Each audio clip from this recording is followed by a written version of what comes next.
প্রিয় ছাত্রছাত্রী, যারা এবছরের মাধ্যমিক পরীক্ষার্থী অর্থাৎ 2022-এ যারা মাধ্যমিক পরীক্ষা দিলে, আশা করি সবার পরীক্ষা ভালো হয়েছে। যদি এবছর ইতিহাসটা তোমাদের সবার খুব একটা ভালো হয়ে ওঠেনি, তো পরীক্ষা তোমাদের কমপ্লিট হলো। এই সময় যেটা হয় তোমাদের কে কোন স্ট্রিমে যাবে, কে কোন সাবজেক্ট নিয়ে পড়বে, কে কোন সাবজেক্ট সিলেক্ট করবে, এই সময়টা তোমাদের উপর একটা চাপ থাকে। তবে একটা কথা বলে রাখি, ডিসিশনটা কিন্তু তোমাকেই নিতে হবে। কারণ তুমি কোন সাবজেক্টে কতটা কমফোর্টেবল বা কারোর চাপিয়ে দেওয়া ব্যাপারটা কিন্তু এরকম নিলে হবে না। তার কারণ হয়তো অনেকে বলবে তোমায় সায়েন্স পড়তে, অনেকে বলবে আর্টস, অনেকে বলবে কমার্স, অনেকে অনেক কিছু তার ভিউ দেবে। কিন্তু তোমাকে আগে চুজ করতে হবে যে তুমি কোন সাবজেক্টে বা তুমি কোন স্ট্রিমে গেলে তুমি বেশি সাকসেস হতে পারো, বা তোমার ভালো লাগা সাবজেক্টগুলো কী কী সে সম্বন্ধে তোমাদের জানতে হবে। নাহলে কিন্তু খুব সমস্যায় পড়ে যাবে। কারণ এমনও দেখা গেছে যে এমন কিছু স্টুডেন্টস যারা বাড়ির চাপে বলো বা বিভিন্ন রকম পারিপার্শ্বিক চাপে তারা হয়তো সায়েন্স নিয়ে পরে কিন্তু হাবুডুবু খেয়েছে এবং তাদের ফিউচারটাও হয়তো ঠিকঠাক আর এগোতে পারেনি। তো আজকে আমি তোমাদের জাস্ট পরিচিতি করব সাবজেক্টগুলো সম্বন্ধে বা স্ট্রিমগুলো সম্বন্ধে কীরকম কী আছে। তো তার আগে আমি বলে রাখি, আমি স্পেশালি এই সায়েন্স স্ট্রিমের উপরে পরে আরেকটা ভিডিও আমার আছে, তোমরা দেখবে। সেখানে এই সায়েন্স স্ট্রিমে পড়ে তোমরা কে কোন প্রফেশনে যেতে পারো সে সম্বন্ধে একটা ভিডিও আমি করেছি। তো দেখো, আগে আমি সাবজেক্ট আর স্ট্রিম সম্বন্ধে জানবো। তোমরা জানো ওয়েস্ট বেঙ্গল বোর্ডের আমাদের কম্পালসারি সাবজেক্ট কিন্তু দুটো হয়, একটা ফার্স্ট ল্যাঙ্গুয়েজ, একটা সেকেন্ড ল্যাঙ্গুয়েজ। ফার্স্ট ল্যাঙ্গুয়েজে কী হয়, সাধারণত বেঙ্গলি বা হিন্দি এইসব সাবজেক্ট আমরা পাই ফার্স্ট ল্যাঙ্গুয়েজের অপশানে, আর সেকেন্ড ল্যাঙ্গুয়েজে আমরা ইংলিশ পাই। তো এই দুটোকে আমরা কম্পালসারি সাবজেক্ট বলি। টোটাল মোট 6খানা সাবজেক্ট হয়। 6টার মধ্যে এই দুটো subject first language second language একটা আমাদের কিন্তু নিতেই হবে কম্পালসারি। তারপর থাকছে, দেখো স্টুডেন্টস, তারপর আমাদের থাকবে যে কোনো 4টে সাবজেক্ট আমাদের চুজ করে নিতে হয়, যে কোনো 4টে সাবজেক্ট। তো অনেক ক্ষেত্রে 3টে সাবজেক্টে অনেকে নেয়, কারণ আমাদের যে টোটাল মার্কসটা হয় সেটা বেস্ট অফ 5, মানে 5টা সাবজেক্টের থেকে টোটাল হবে। তুমি 6টা সাবজেক্ট পরীক্ষা দিলে তার মধ্যে যে 5টা সাবজেক্টে তুমি বেশি মার্কস পাবে সেই 5টা সাবজেক্টের টোটালটাই কিন্তু তোমার টোটাল হিসেবে জ্ঞান হবে। অর্থাৎ তোমাদের মনে প্রশ্ন হবে, তাহলে যেটা 5th সাবজেক্ট, যেটা যেটা 6th, মানে যেটা 6 নম্বর সাবজেক্ট, তাহলে তাতে ফেল করলে কোনো যায় আসে না। হ্যাঁ, এই প্রসঙ্গে একটু বলে রাখি, সবাই কনফিউজড হয়। তোমাকে কিন্তু বাংলা ইংলিশে অবশ্যই পাস করতে হবে, এই কারণে তার নাম কম্পালসারি। আর বাকি যে 4টে সাবজেক্টের মধ্যে একটা সাবজেক্ট ফেল করলেও কিন্তু তোমার ব্যাপারটা রেজাল্ট তোমার কিন্তু কমপ্লিট, রেজাল্ট কিন্তু ইনকমপ্লিট থাকবে না। ঠিক আছে, বাকি 4টের মধ্যে 3টে তোমাকে পাস করতেই হবে, শুধু পাস না। এবং সেই এবারে তোমরা হয়তো বলবে যে আমাদের বেস্ট অফ 5-এ কেউ হয়তো ইংলিশে কম মার্কস পেলো বা বাংলায় কম মার্কস পেলো, তাহলে সেটা কি 6টার মধ্যে সেটা বেস্ট অফ 5-এর বাইরে থাকবে? হ্যাঁ, অবশ্যই বাইরে থাকবে। তবে বাংলা ইংলিশের ক্ষেত্রে যেটা রুল কি, এখানে তোমাকে অবশ্যই পাস করতে হবে। ঠিক আছে, এবার তাহলে শুরু করি। তোমাদের সায়েন্স স্ট্রিম সম্বন্ধে আমি একটু ডিসকাস করব। সায়েন্স স্ট্রিম কি আছে? নর্মালি দেখো, physics, chemistry, mathematics, biological science, computer science বা কম্পিউটার অ্যাপ্লিকেশন, স্ট্যাটিস্টিক্স বা জিওগ্রাফি, আর ইকোনমিক্স। যে সমস্ত স্কুলে যেভাবে যেমন সাবজেক্ট আছে সেই অনুযায়ী কিন্তু সিলেক্ট করতে হয়। তো আমি সাবজেক্টগুলোর সম্বন্ধে বলে ফেলি, যদিও এই সায়েন্স স্ট্রিমটা নিয়ে আমি একটা সম্পূর্ণ আলাদা একটা ভিডিও আমার আছে, সেখানে কে কোন সাবজেক্ট চুজ করবে বা তুমি ফিউচারে কোন প্রফেশনে এগোবে, কোন লাইনে যাবে, তার উপরে কিন্তু তোমার সাবজেক্ট চুজ করা ডিপেন্ড করছে। যদি কেউ ডিসিশন নিয়ে ফেলো যে তুমি পুরোপুরি মেডিকেল স্ট্রিমে তুমি এগোবে, সেক্ষেত্রে মোটামুটি ফিজিক্স, কেমিস্ট্রি, বায়োলজি এটা মাস্ট। ম্যাথমেটিক্স তোমার যদি ভালো লাগে, খুব ভালো লাগে, তুমি নিয়ে থাকো, নাহলে তুমি ম্যাথমেটিক্স ছাড়তে পারো। তবে একটা জিনিস কি, ম্যাথমেটিক্স ছেড়ে দিলে তুমি আবার ফিজিক্সে গিয়ে একটু সমস্যায় পড়ে যাবে, অতএব সেই কারণে সবাই ম্যাথমেটিক্সটা রাখে। আর কেউ যদি মনে করো যে না, পুরোপুরি তুমি ইঞ্জিনিয়ারিং লাইনে যাবে, তুমি কোনো মেডিকেল লাইনে তুমি যাচ্ছ না, তাহলে সেক্ষেত্রে তুমি কিন্তু সাবজেক্ট চুজ অবশ্যই ফিজিক্স, কেমিস্ট্রি, ম্যাথমেটিক্স, এবং তার সাথে তুমি বায়োলজিক্যাল সায়েন্স কম্পিউটার সায়েন্স রাখতে পারো। কোনো স্কুলে স্ট্যাটিস্টিক্স থাকলে স্ট্যাটিস্টিক্স রাখতে পারো, ইকোনমিক্স রাখতে পারো, এভাবে তোমরা পেতে পারো। এটা কিন্তু আমি গেলাম যেটা, এটা আমি তোমাকে যেটা বলছি সেটা কিন্তু ইঞ্জিনিয়ারিং লাইনের ক্ষেত্রে তোমরা কিন্তু এই জিনিসগুলো করতে পারো। তবে আবার বায়োলজিও তুমি রাখতে পারো, কোনো অসুবিধা নেই, কারণ ফিজিক্স, কেমিস্ট্রি, ম্যাথ, বায়োলজি এই 4টে সাবজেক্ট দিয়ে তুমি কিন্তু মেডিকেল, ইঞ্জিনিয়ারিং তুমি যে কোনো লাইনে তুমি অনায়াসে যেতে পারবে, তুমি বায়োলজিও রাখতে পারো। তবে অবশ্যই সাবজেক্ট ভালো লাগার দিকে লক্ষ্য রেখে এগোবে। আর আমি তোমাদের এখানে একটা অ্যাডভাইস করব, তুমি যদি ডিসিশন নিয়ে থাকো আগে থেকে যে না আমি মেডিকেল না আমি ইঞ্জিনিয়ারিং লাইনের দিকে যাবো বা আর্কিটেকচার লাইনে যাব, সেক্ষেত্রে আমি তোমাকে এটুকু অ্যাডভাইস করব তুমি অবশ্যই কম্পিউটার সায়েন্সটা রাখো। কারণ এখন যত সময় এগোচ্ছে তত কম্পিউটারের গুরুত্ব তত বেশি বাড়ছে। অতএব সেক্ষেত্রে কম্পিউটার সায়েন্স রাখাটা কিন্তু বুদ্ধিমানের কাজ হবে। ঠিক আছে সবার? আচ্ছা, এবারে দেখো এই সায়েন্সের আরেকটা কম্বিনেশন হয় যেটা আমরা বলছি বায়োসায়েন্স। এই বায়োসায়েন্সে দেখো তুমি বায়োলজি রাখবে, কেমিস্ট্রি রাখবে, কারণ হয়তো ম্যাথমেটিক্সে একেবারে ইন্টারেস্ট নেই, ম্যাথমেটিক্স তুমি ভালো পারো না বা তোমার ইন্টারেস্ট নেই ম্যাথমেটিক্সে, সেক্ষেত্রে আমি বলবো তোমাদের ম্যাথমেটিক্স, ফিজিক্স দুটোকে তোমরা অমিট করতে পারো, করে তোমরা, কারণ ফিজিক্স করতে গেলে কিন্তু ম্যাথসটা রাখা খুব জরুরি। সেক্ষেত্রে তোমরা বায়োলজি, কেমিস্ট্রি রাখলে এখানে তুমি কম্পিউটার অ্যাপ্লিকেশনটা নিয়ে নিতে পারো, আর এখানে জিওগ্রাফি নিতে পারো, এটাও একটা কম্বিনেশন হয়। এবং এই কম্বিনেশন থেকে তুমি পরবর্তীকালে জিওগ্রাফি সাবজেক্টে অনার্স করতে তোমার কিন্তু অনেক সাহায্য করবে, বা জিওগ্রাফি সাবজেক্টটা নিয়ে তুমি যদি টিচিং লাইনে যেতে চাও সেক্ষেত্রে কিন্তু অনেকটা ফলপ্রসূ হবে। এটাও একটা কম্বিনেশন আছে। তো এরপরে আমি কমার্সে যাই। তবে বলি যে যত দিন যাচ্ছে তত কিন্তু কমার্স বিভিন্ন রকম স্কুলে বন্ধ হয়ে যাচ্ছে কমার্স স্ট্রিমটা। তার কারণ কি জানো তো, কমার্স মানে আমরা জানি ব্যাংকিং সেক্টর, মেনলি ব্যাংকিং সেক্টরে কমার্সটা খুব প্রয়োজনীয়তা ছিল ব্যাংকিং সেক্টরে, কিন্তু এখন কম্পিউটার আসার ফলে সেই প্রয়োজনীয়তাটা অনেকটা কমে আসছে। অতএব সেই কারণে আমি তোমাদের বলবো কমার্স লাইনে যাওয়ার আগে তোমরা কিন্তু খুব চিন্তা ভাবনা করবে।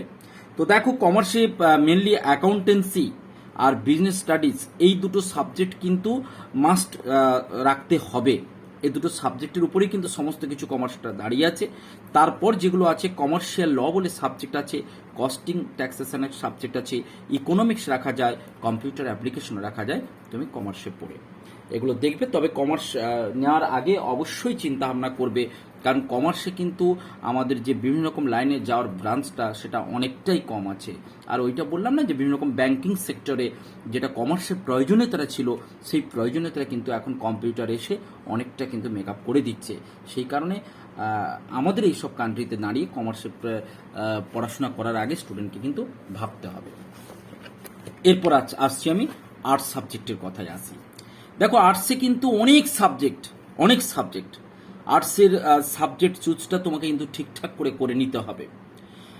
দু ধরনের ব্যাপার আছে, একটা দেখো পরিশ্রমের ব্যাপার আছে, অবশ্যই পরিশ্রম না করলে সফলতা পাওয়া যায় না। আর একটা কথা বলে রাখি, তুমি যদি খুব তাড়াতাড়ি তাড়াতাড়ি তুমি কোনো কিছু সার্ভিস পেতে চাও বা তাড়াতাড়ি তুমি সফল হতে চাও, সেক্ষেত্রে সায়েন্সটা হয়তো একটু তাড়াতাড়ি হওয়া যায়, আর্টসের ক্ষেত্রে একটু সময় লাগে, এটা ঠিকই। তবে প্রত্যেকটা জায়গায় কিন্তু তোমার খুব পরিশ্রমের প্রয়োজন হয়। তো আর্টসের ক্ষেত্রে বলি, আর্টসের ক্ষেত্রে কেউ যদি মনে করো যে না তুমি পড়াশোনা করতে ভালো লাগে না, যাই হোক ডিগ্রি করতে হবে পড়াশোনার জন্য পড়াশোনা করা, তাহলে অবশ্যই তাদের মতো করেও কিন্তু সাবজেক্ট আছে। যেমন মনে করো এই যে আমি বলতে পারি তুমি কম্বিনেশনে অবশ্যই ফিজিক্যাল এডুকেশন রাখতে পারো, physical health and physical education এটা রাখতে পারো, প্রচুর মার্কস পাওয়া যায় কম পরিশ্রম করে। নিউট্রিশন সাবজেক্ট দেখো, নিউট্রিশন সাবজেক্ট যদিও আজকাল নিউট্রিশনের ডাইটেশনের কাজে এই সাবজেক্টটার প্রয়োজনীয়তা হয়, এই সাবজেক্টের সম্বন্ধে তোমাকে আমি একটু বলে রাখি। এই সাবজেক্টটা আর কিছু না, এই নিউট্রিশন অ্যাকচুয়ালি তোমার এখানে বিভিন্ন রকম খাদ্যের পুষ্টিগুণ, ঠিক আছে, সেই সম্বন্ধে তুমি জানতে পারো, বা কোন মানুষের বিভিন্ন রকম শারীরিক যে অসুবিধা আছে সেই অসুবিধাগুলোতে কোন খাবারটা খেতে হবে কোনটা খেতে হবে না, বা মানুষের যেটা ডেফিসিয়েন্সি আছে যেসব মিনারেলস বলো বা আমাদের বিভিন্ন রকম মেটাল যে ধাতুর যে ডেফিসিয়েন্সি আছে সেগুলোর জন্য আমরা কি খাবারটা খেতে পারি বা কোনটা খাবো না, সেই জিনিসগুলো কিন্তু তোমরা নিউট্রিশনে জানতে পারবে। তবে ওর অপশান যে এডুকেশন আছে, এডুকেশনটার সম্বন্ধে আমি একটু বলে নিই। এডুকেশন সাবজেক্টে কিন্তু এখানে শিক্ষানীতি, অর্থাৎ জাতীয় শিক্ষানীতি কি, বা আমরা যখন 1 থেকে 5 অবধি, এই মানে 1 থেকে 5 বছর অবধি শিশুদের ক্ষেত্রে কিভাবে আমরা শিক্ষানীতি নেব, তার থেকে বড় হলে কিভাবে নেব, বা বয়স্কদের ক্ষেত্রে শিক্ষানীতি কে নেব, বা শিক্ষার সম্বন্ধে কে কি বলে গেছেন, বা বিশেষ করে যারা টিচিং লাইনে যেতে চাও তাদের কিন্তু আমি বলবো অবশ্যই এডুকেশন সাবজেক্টে রাখো। তো নিউট্রিশন এডুকেশন আমি বেটার অবশ্যই এডুকেশন মনে করি, যে যদি তুমি কিছু শিখতে চাও, আর এখানে মার্কস ওঠে, এডুকেশনও মার্কস ওঠে, কোনো অসুবিধা নেই। এবার একটা আসছে, এখন যে সমস্ত স্কুলে ফিলোজফি আছে, সোশিওলজি, ফিলোজফি, তুমি দেখো দুটোর মধ্যে আমি অপশান দিয়েছি, মানে দুটোর মধ্যে তুমি একটা নিতে পারবে। কেউ যদি মনে করো ফিলোজফি সোশিওলজি দুটো নেবে, কেউ যদি মনে করো নিউট্রিশন এডুকেশন দুটো নেবে, না, এমন হবে না। তো ফিলোজফি কিন্তু খুব ইন্টারেস্টিং সাবজেক্ট, এখানে ফুল মার্কস পাওয়া যায়, ম্যাথমেটিক্সের মতো এখানে ফুল মার্কস পাওয়া যায়, এখানে লজিক দিয়ে তোমাকে কিন্তু সমস্ত কিছু বোঝাতে হয়, এই একটি সাবজেক্ট। অনেক স্কুলে সংস্কৃত আছে, সংস্কৃত নামটা শুনে হয়তো তোমাদের মনে হতে পারে যে সংস্কৃত সাবজেক্টটি কেমন, আদার্স ল্যাঙ্গুয়েজ, কিন্তু ব্যাপারটা তা নয়। অবশ্যই ল্যাঙ্গুয়েজটা আদার্স ল্যাঙ্গুয়েজ, কিন্তু তোমার যে লেখাটা কিন্তু বাংলায় লিখলেই চলবে। এটা হচ্ছে সংস্কৃত সাবজেক্ট আছে, যে সমস্ত স্কুলে আছে দেখবে।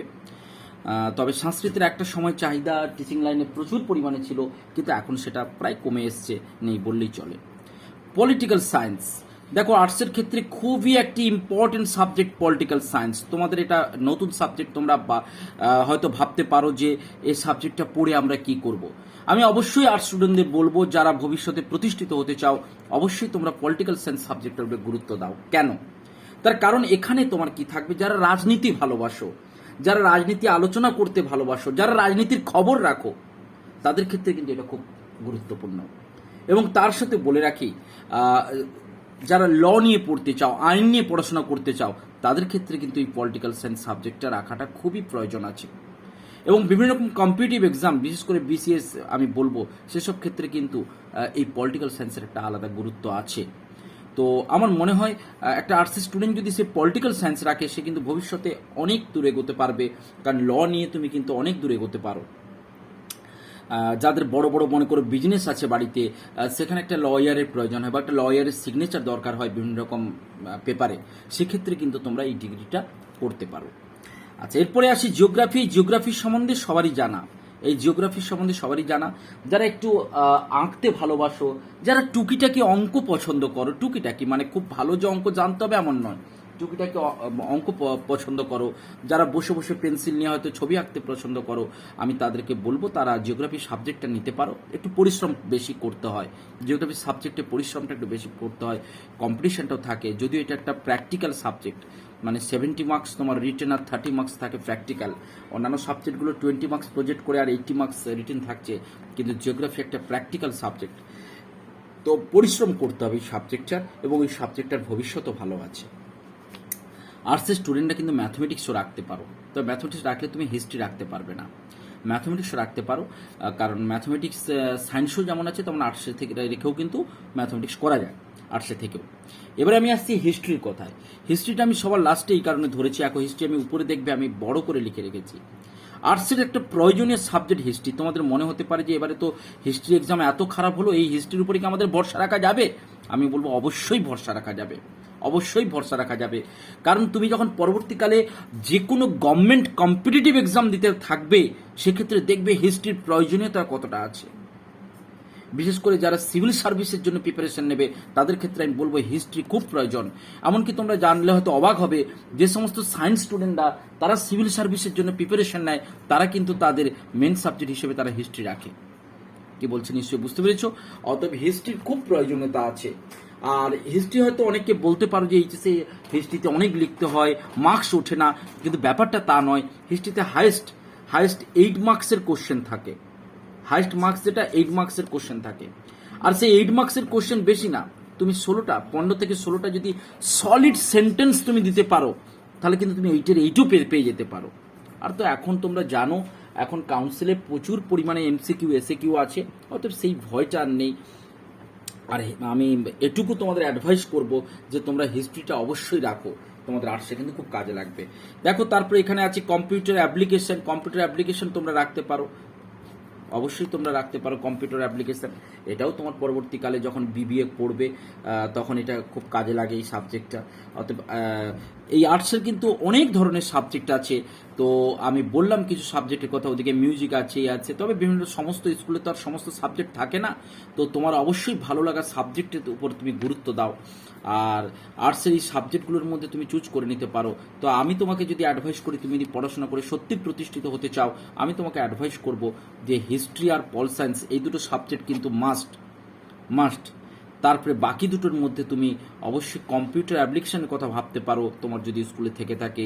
তুমি এডুকেশন, জিওগ্রাফি এগুলোর মধ্যে তুমি বাকি দুটো সাবজেক্টের কথা তুমি কিন্তু ভাবতে পারো। তবে তুমি যদি পিওর আর্টসেই থাকতে চাও বা তুমি আর্টস থেকে নিজের ভবিষ্যৎ পাকা করতে চাও, আমি বলবো তুমি অবশ্যই পলিটিক্যাল সায়েন্স আর হিস্ট্রি এই দুটো নিয়ে কিন্তু তুমি অনেক দূর এগোতে পারবে। ঠিক আছে, তো আমি আবারও লাস্টে বলছি, কমার্সে যাওয়ার আগে কিন্তু তোমরা একটু চিন্তা ভাবনা করে নেবে, কারণ এখন কমার্সের যে পরিসরটা একটু ছোট হয়ে গেছে, অতএব সেই কারণে তোমরা অবশ্যই চিন্তা ভাবনা করো।